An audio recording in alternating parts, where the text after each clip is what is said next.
Ben Coberly has a movie that I know you watched recently because we've been talking about it, but he has Kick-Ass. Oh, yeah. And that's the first time I've ever cussed on one of these podcasts. So thank you, Mark Millar. Yeah. Talk a bit about Mark Millar. I know you have thoughts about Mark Millar. So this is how I discovered that I did not like Mark Millar-based movies. I'm not saying all his comics are necessarily the same way, but what I felt like I was like, why do I finish watching this and have such a difficult time rooting for it? And I figured out what it is. It's that I don't think he has. I don't think he. Well, okay. From a worldview perspective, I don't see absolute truth in his worldview. What I see is heroes and villains are chosen because this guy is slightly more bad than this guy is, and so therefore I root for that guy. But he's not. He's doing maybe not as many bad things, but a good number of bad things as this guy. So it just creates this dynamic where I think that can be very human and real, which I like. And there's some films I have on my list that are very dark.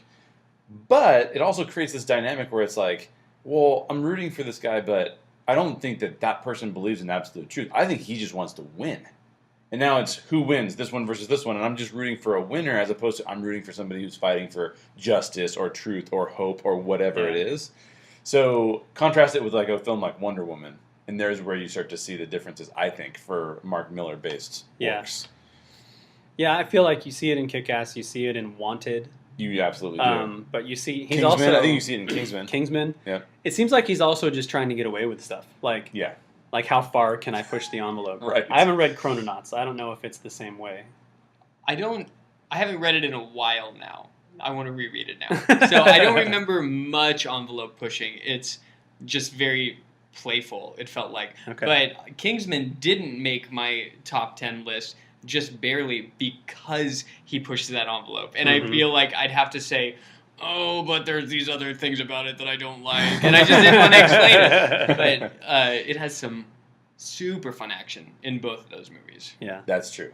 That part I do agree. I think so. Let me just say this though: he's incredibly creative, so that when the films are made about his works, they are very entertaining. It's just that I have a hard time leaving the theater going like, I'm on board with that worldview. Yeah. I leave usually saying like, what in the world was that about? Yeah. So. Jim Baldwin has Deadpool, which we've talked about Deadpool before.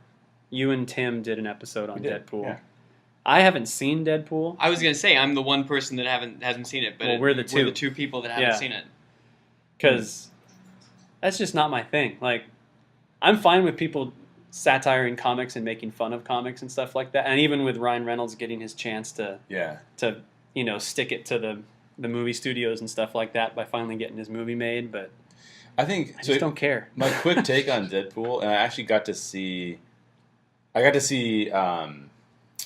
Rob Liefeld, the creator of Deadpool, give a talk. And he gave a talk at your alma mater at Biola. It was like a Biola film thing.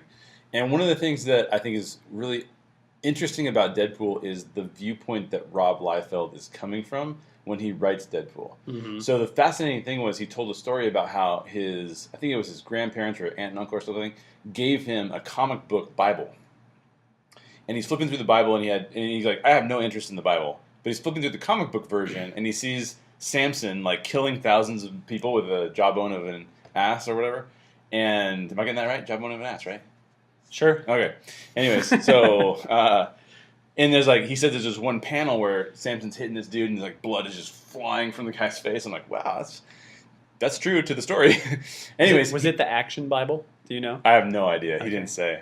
My son has one called the Action Bible, which is a comic book Bible. There? I don't know. I haven't gone through it a whole lot. Here you go, Nolan.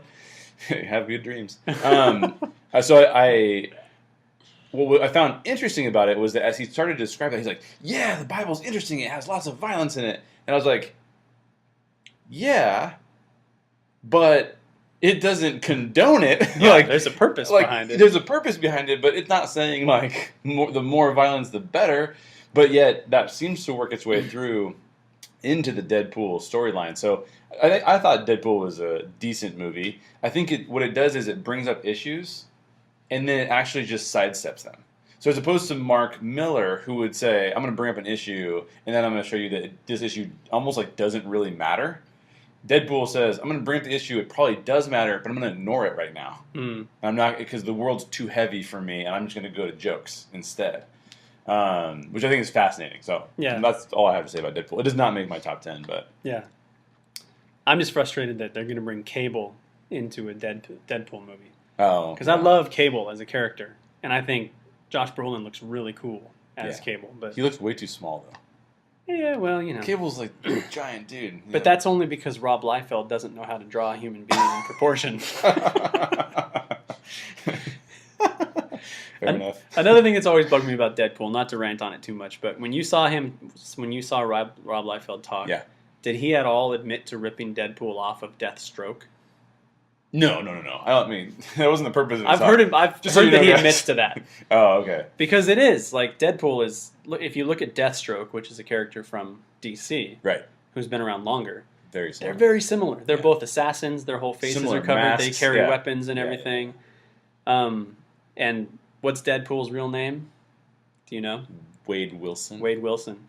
Deathstroke's real name is Slade Wilson. That's actually really funny. Yeah. Anyway, back to the lists. Yes.